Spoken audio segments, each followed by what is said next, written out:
As I got better at asking questions instead of speaking my mind, my group members started responding differently.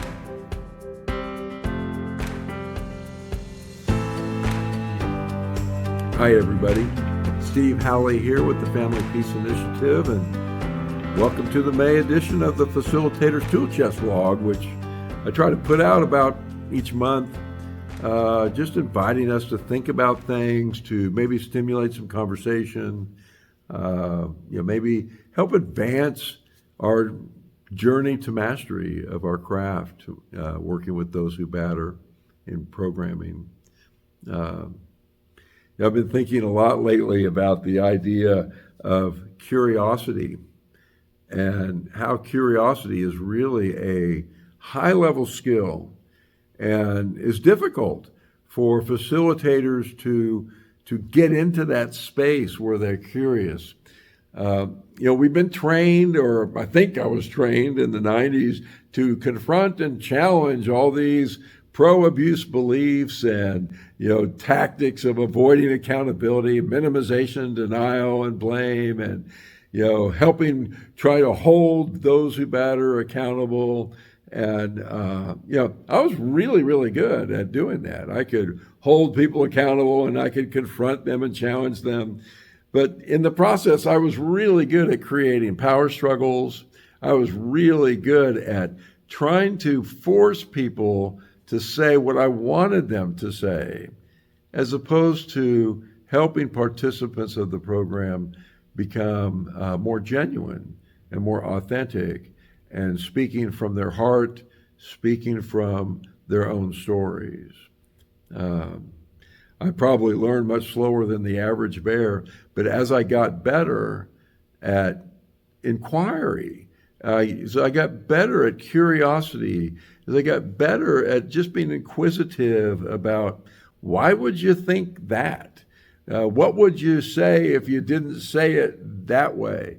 As I got better at being curious, what I found was that my group participants got more engaged. There was more participation going on. There was more introspection. There was more of an internal focused dialogue, which is required in order to create transformational change, in order to make that happen. As I got better at asking questions instead of speaking my mind, my group members started responding differently.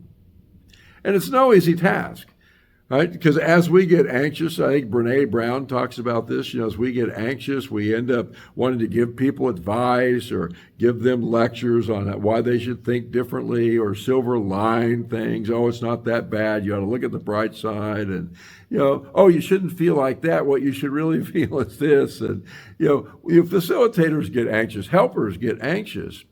And when we get anxious, we go to move to try to control the situation. And we do it by, challenging, confronting, lecturing, the whole bit, right?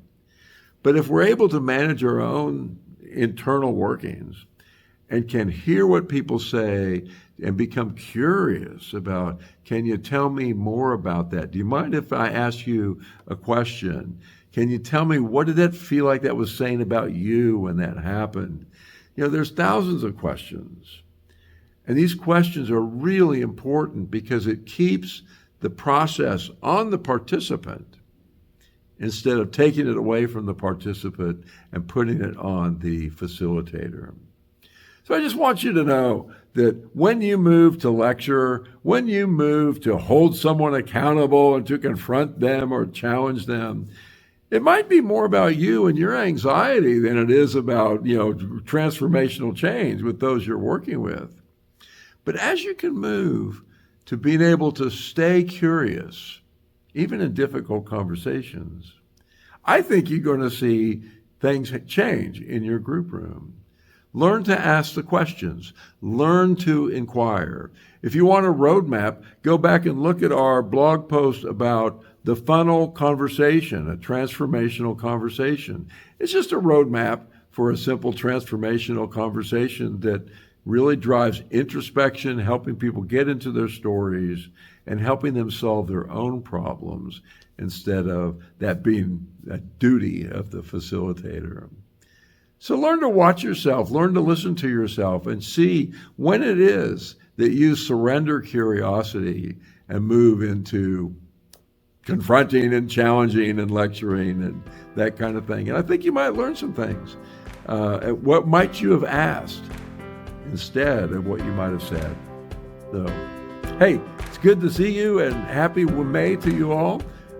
Summer is well on its way here. The flowers are popping in Kansas, and I will look forward to seeing you next month. Best to you. Bye-bye.